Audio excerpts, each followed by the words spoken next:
few days ago, I made a video on how to bulletproof your wrists for flat hand training, particularly push-ups and handstands with simple wrist and hand mobility exercises. A lot of people have chimed in saying, hey, this is working great. I already feel better.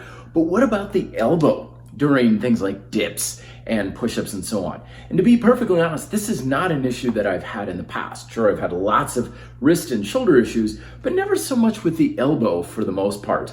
However, it is a very good question because the solution for the elbow pain and the wrist pain is usually about the same thing when it comes to pressing movements and oftentimes pulling movements. And the big lesson here is that when we have pain in a joint, it's usually nothing to do with that actual joint.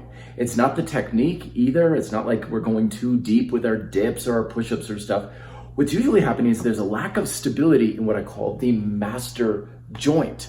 Because when we have our limbs moving, we have our distal joint, we have our medial joint, and then what I call the master joint. Master joint, as the name implies, is basically where a lot of your stability, strength, and control comes from.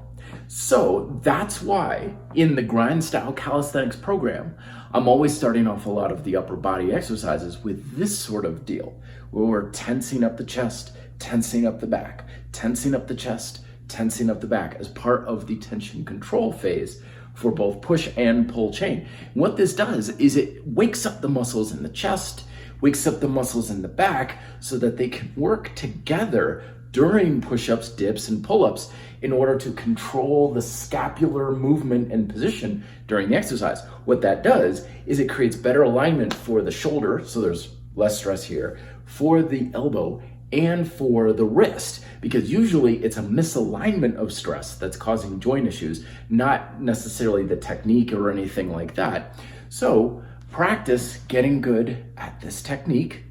Check out Grind Style Calisthenics if you want to learn more about it. But building up the tension control in your back will give you way more tension or stability in those muscles that will basically bulletproof everything along your entire arm, including the wrists when they're mobile and strong and resilient. And you'll basically eliminate and eradicate not only elbow pain, shoulder pain, wrist pain, neck pain, all sorts of other discomforts that are holding you back with dips and push-ups. All right, I want to know your questions down below. Please let me know your top push-up tips so we can share with the RDP community down below. Till then, be fit, live free.